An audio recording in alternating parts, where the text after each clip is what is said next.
Rasil TV untuk Islam yang saat ini masih dalam acara Renungan Kolbu bersama Ustaz Rahmatullah. Kita membahas kajian Makom Ihsan. Tema pada malam hari ini adalah mengenai mahabbah atau cinta. Dan selanjutnya kami bacakan SMS yang masuk. Ini dari hamba Allah di Nagrak, bertanya mengenai masalah mudik. Assalamualaikum warahmatullahi wabarakatuh, Pak Ustaz.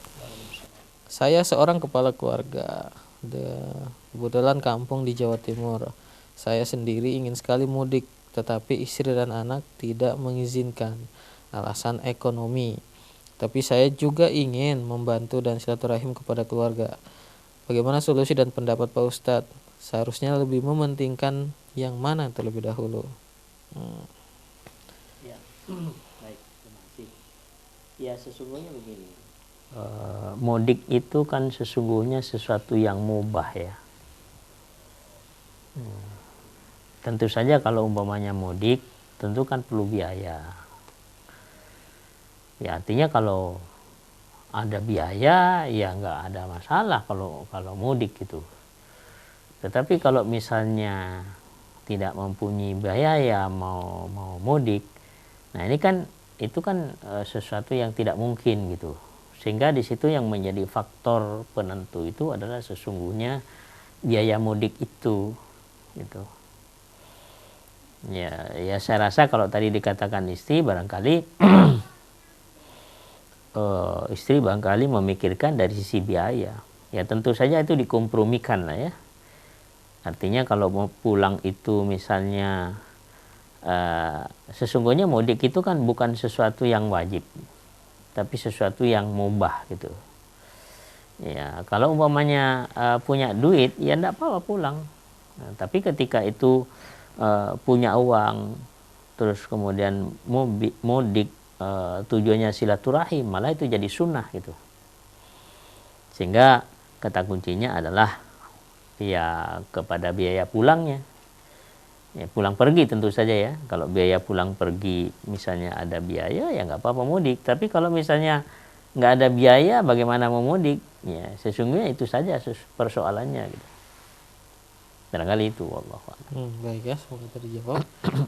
Masalah mudik ya, mungkin banyak dialami oleh keluarga-keluarga yang lain. Semoga terjawab. Baik Ustaz, kemudian dari hamba Allah di Riau. Assalamualaikum warahmatullahi wabarakatuh. Waalaikumsalam. Ustaz, apa yang dimaksud dengan istilah dari lubuk hati yang paling dalam? Ya, lubuk hati ya. Itu sesungguhnya bahasa Indonesia ya. Hati ya, sebenarnya kolbun ya. Kolbun itu sesungguhnya jantung. Nah, cuma diterjemahkan hati, yaitu sudah salah kaprah menurut saya. Karena kolbu itu bukan hati. Kalau hati itu sesungguhnya liver ya. Liver, jantung itu berbeda. Bendanya berbeda, tempatnya berbeda, fungsinya berbeda. Wallahu a'lam, kenapa dulu Quran terjemahan ke dalam bahasa Indonesia itu kok diterjemahkan hati? Kenapa sih nggak diterjemahkan jantung saja? Kalau kita baca Quran yang terjemahan bahasa Inggris itu sesungguhnya heart. Bukan liver gitu. Jadi ini memang ini sudah salah kaprah. Kemudian kalau tadi dikatakan lubuk hati. Lubuk hati itu kan sesungguhnya bahasa Indonesia ya. Barangkali wallahu a'lam, lubuk hati itu barangkali kalau saya lihat di dalam Al-Quran lubun ya. Lubun di Indonesia kan menjadi lubuk. Nah, lubun ini mufrad. Ya. Jamaknya adalah albab. Ya. Jadi ulul albab. Jadi orang yang berakal maksudnya itu. Ulul albab. Kalau mufradnya lub. Nah, saya coba mentelusuri barangkali yang dimaksud dengan lubuk hati berasal dari bahasa tadi, bahasa Arab lubun ya. Menjadi lubuk. Artinya jiwa yang ada di dalam jantung ini. Yang ada di dalam jantung, jiwa. Nah, jiwa yang ada di dalam jantung, inilah sesungguhnya pusat zikrullah. Pusat zikir itu adanya di dalam lubuk hati, maksudnya lubuk jantung, artinya jiwa yang ada di dalam jantung ini. Ya. Ya, berzikir itu adanya di kolbu ini, di kolbu. Nah, kenapa itu dikatakan lubuk hati? Ya barangkali itu lub tadi, albab ya, akal yang ada di dalam jantung. Karena itu menjadi pusat perhatian Allah Subhanahu wa taala. Berzikir itu adalah yang diperintahkan wadhkur rabbaka fi nafsika tadarruan wa khifatan wa dunal jahr. Berzikir di dalam jiwamu, jiwa yang ada di dalam jantung gitu. Kemudian Nabi itu mengatakan di dalam hadis qudsinya, innallaha la yanduru ila suwarikum wa amwalikum walakin yanduru ila qulubikum wa a'malikum. Allah itu tidak melihat kepada rupa dan harta bendamu, tapi yang dilihat oleh Allah adalah kolbumu, jantungmu, ya, dan perbuatanmu. Artinya jiwa yang ada di dalam jantung itu yang dilihat oleh Allah Subhanahu wa taala. Itu yang menjadi pusat perhatian Allah Subhanahu wa taala. Semua zikir itu harus keluarnya dari jantung kita itu. Wahyu itu diturunkan ke dalam kolbu kita. Tidak diturunkan ke kepala. Ya, diturunkan ke dalam kolbu kita. Dari kolbu ini kemudian mengalir ke kepala, jadi terjadi sirkulasi ya, di dalam sistem peredaran darah itu. Nah, sehingga sentral manusia itu sesungguhnya adalah jantungnya itu. Nah, jantung yang menggerakkan jantung itu adalah ruh. Ruh itu yang menggerakkan kembang kempis itu karena adanya ruh di dalam jantung itu. Nah, kembang kempis blak-blak. Nah, itu. Setelah ditiupkan ruh, maka jantung akan bergerak. Maka jantung itu memberikan energi ke dalam seluruh tubuh manusia itu dari jantung yang sebelah kiri. Jadi otak kita ini tidak akan berarti apa-apa kalau tidak mendapatkan asupan darah plus oksigen dari jantung, dipompa ke otak kita. Jadi kalau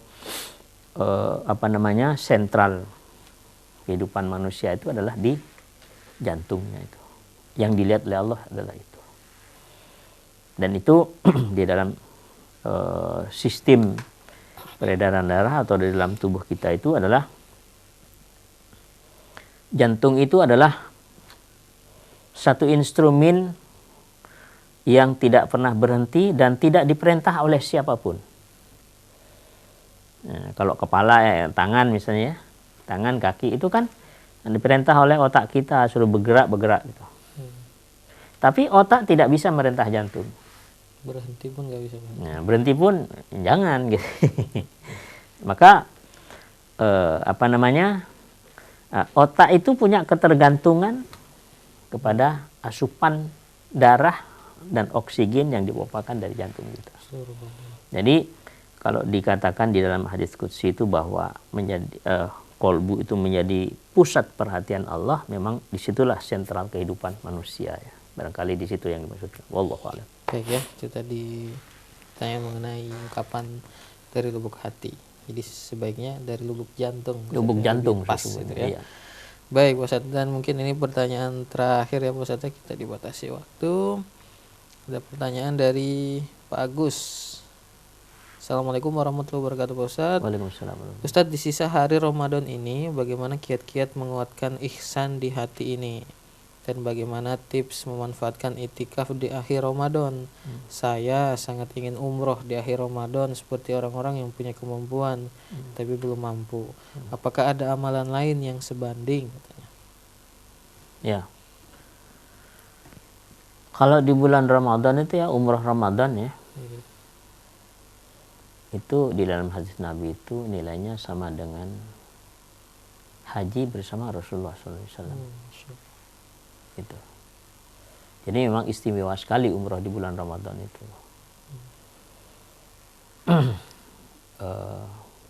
Kemudian di dalam hadis Nabi lagi, ketika orang misalnya itikaf di masjid, dari subuh, kemudian sampai waktu syuruk itu. Kemudian sholat 2 rakaat, ya. Maka nilainya sama dengan haji dan umroh, begitu di dalam hadisnya itu. Ya, setara ya. Ya. Ya, bukan berarti kalau misalnya habis subuh sampai menunggu sampai waktu syuruk kemudian sholat 2 rakaat sudah umrah dan haji, bukan. Nilainya maksudnya. Nilainya setara dengan umrah dan haji. Tetap tidak tergantikan maksudnya. Iya. Ya seperti itu. Nah, kalau di bulan Ramadan itu nilainya sama dengan jadi umroh bulan Ramadan sama dengan naik haji bersama-sama dengan Rasulullah SAW.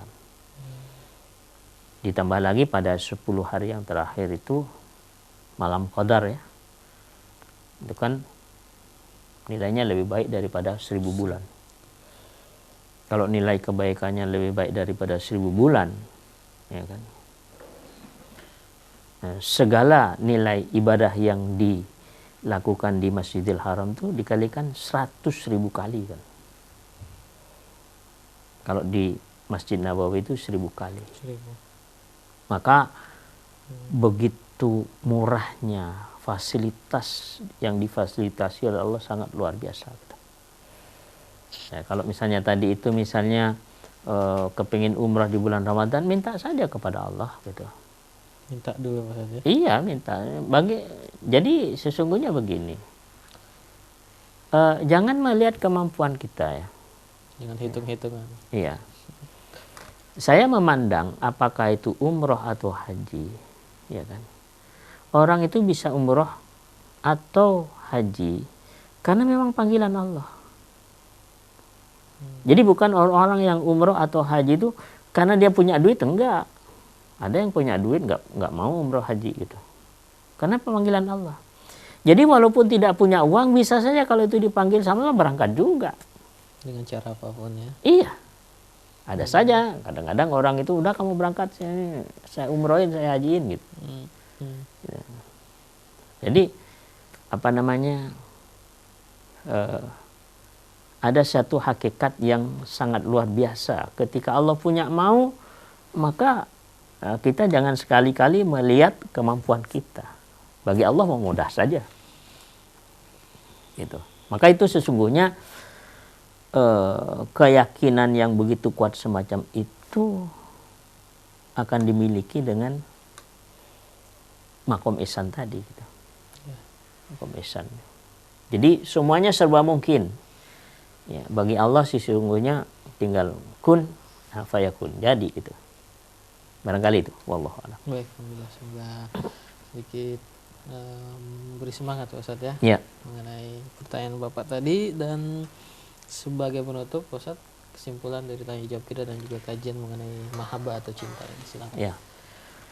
Mahabbah ini sesungguhnya adalah buah daripada makom ihsannya.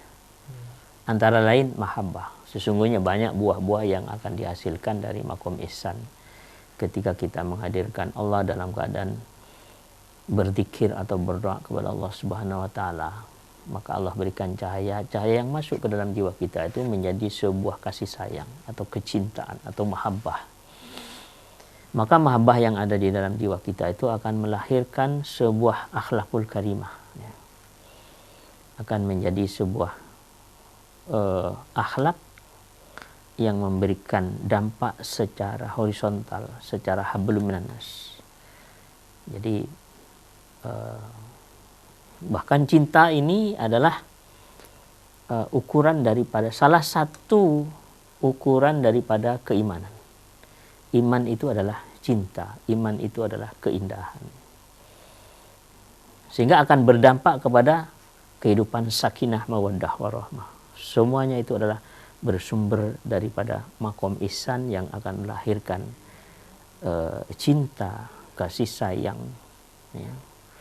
Kemudian ketenangan hidup, keteguhan dan lain sebagainya. Sehingga wabil khusus di bulan Ramadan ini Allah telah memfasilitasi yang begitu luar biasa, yang sebenarnya tidak lama lagi kita akan ditinggal oleh bulan yang begitu dimuliakan oleh Allah Subhanahu wa taala. Namun ada satu harapan yang sangat besar pada 10 hari yang terakhir ini.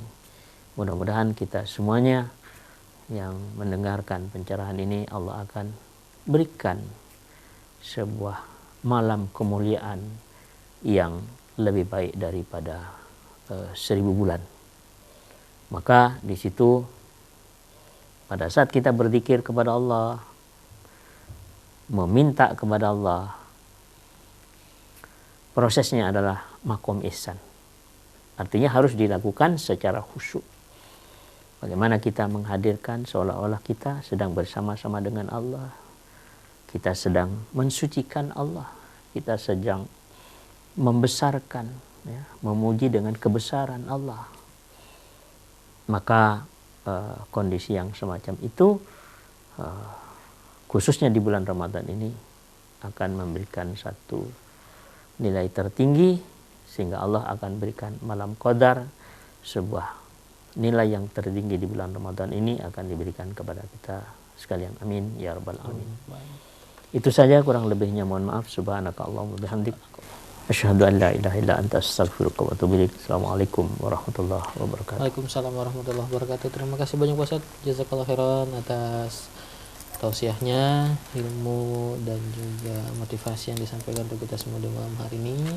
Semoga bermanfaat untuk kita semua, dibalas selalu dengan pahala yang berlipat ganda, dan juga Allah berikan kesehatan pada Pak Ustadz supaya kita bisa terus menimba ilmu Pak Ustadz, ya.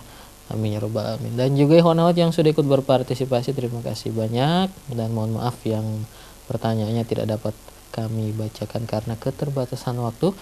Insya Allah kita ikuti kembali kajian Renungan Kolbu setiap hari Selasa jam 8 malam. Dan kami yang bertugas di malam hari ini juga undur diri. Saya Julfikar, Ida Haidar, Yusuf Subangkit, dan juga Zain undur diri. Mohon maaf dengan apabila ada kesalahan dan kekurangan. Wabillahi taufiq wal hidayah. Assalamualaikum warahmatullahi wabarakatuh.